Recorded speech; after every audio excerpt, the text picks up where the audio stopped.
আমার নাম বাবু, নুর ইসলাম বাবু। আমি এই এলাকারই সন্তান।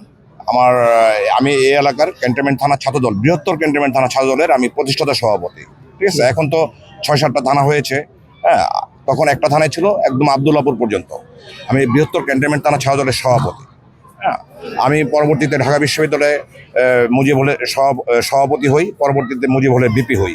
ঢাকা মহানগরের ভাইস প্রেসিডেন্ট ছিলাম এবং সেন্ট্রাল কমিটির জাতীয়তাবাদী ছাত্রদলের সেন্ট্রাল কমিটির নাসিরউদ্দিন পিন্টু লালটু কমিটির আমি ভাইস প্রেসিডেন্ট ছিলাম, কেন্দ্রীয় ভাইস প্রেসিডেন্ট। বর্তমানে আমি আরাফাত রহমান ক্রিয়া সংসদের সিনিয়র ভাইস প্রেসিডেন্ট হিসাবে কার্যক্রম চালিয়ে যাচ্ছি। আচ্ছা ভাইয়া, মানে কিছু আসলে এটা তো আসলে যে কথাগুলো যারা বলে, যে সংগঠন যে কথাগুলো বলে, এরা জনগণকে বোকা মনে করে। এরা আমাদের এই যে বৃহত্তর আমাদের সারা বাংলাদেশের মুসলিম সংখ্যাগোষ্ঠীতেই বেশি, তারা এই কথাগুলো বলতেছে মুদ্রার এপিট ওপিট, বিষ্ণু টিষ্ণু মুসা ঈসা সব সমান। তারা ইসলামী দল হয়ে কিভাবে এই কথা বলে? এটা তো শিরক। যারা বলে যে একটা চিহ্নিত একটা জায়গায় সিল মারলে তারা বেহেশতে যাবে, জান্নাতে যাবে, এটা তো শিরক। কোনো মুসলমান দল এই কথা বলতে পারে না, তারা পারে না।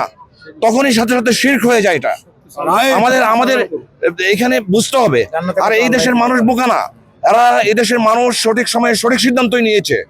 অতীতে স্বাধীনতার সময় পাক হানাদারদের বিরুদ্ধে যুদ্ধ করে দেশ স্বাধীন হয়েছে। আপামর কৃষক, শ্রমিক, ছাত্র জনতা সব এক হয়ে পাক হানাদার বাহিনীদেরকে এই দেশ থেকে বিতাড়িত করেছে। ঠিক তেমনি ভাবে 5ই আগস্টে আমাদের তরুণ সমাজরা যেভাবে সন্ত্রাসের বিরুদ্ধে জবাব দিয়েছে, স্বৈরাচারের বিরুদ্ধে, ফ্যাসিবাদের বিরুদ্ধে যেভাবে জবাব দিয়েছে, একটা মেসেজ দিয়েছে যে এই বাংলাদেশে কোনো ফ্যাসিবাদী চলবে না, কোনো সন্ত্রাস বা কোনো ধরনের কোনো অরাজকতা, একনায়কতন্ত্র এই দেশের মানুষ গ্রহণ করে নাই, অতীতে কখনো করবেও না। সুতরাং এই যে চিহ্নিত দলগুলো মানুষকে ইসলামী দল নামে যে সংগঠনে প্রতারণা করতেছে, এটা খুবই দুঃখজনক এবং এই দেশের মানুষ সঠিক সময়ে সঠিকভাবে এটার জবাব দিবে ইনশাআল্লাহ। জিয়াউর রহমান, প্রেসিডেন্ট জিয়াউর রহমান, সে একজন মেজর জিয়াউর রহমান, সে একজন কর্নেল, ব্রিগেডিয়ার, সেক্টর কমান্ডার ছিলেন।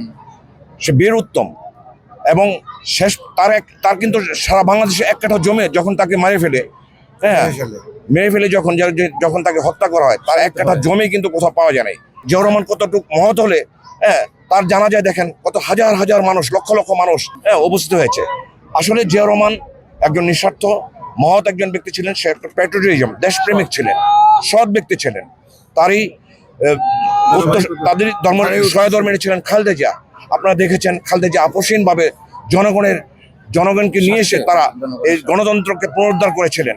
শেষ পর্যন্ত আপোষ না করে ফ্যাসিবাদের বিরুদ্ধে যুদ্ধ করেই তিনি শেষ নিঃশ্বাস ত্যাগ করেছেন। আমাদের ভাবতে হবে তারেক রহমান তাদেরই সন্তান। আজকে তারেক রহমানের বাবা নেই, মা নেই, ভাই নেই, সে একা। এই জন্য হাজার হাজার মানুষ, এদেশের আপামর জনগণ জানান দিয়েছে উপস্থিতের মাধ্যমে, আপনি একা, কিন্তু আমরা এই সারা বাংলাদেশের মানুষ আপনার সাথে আমরা আছি।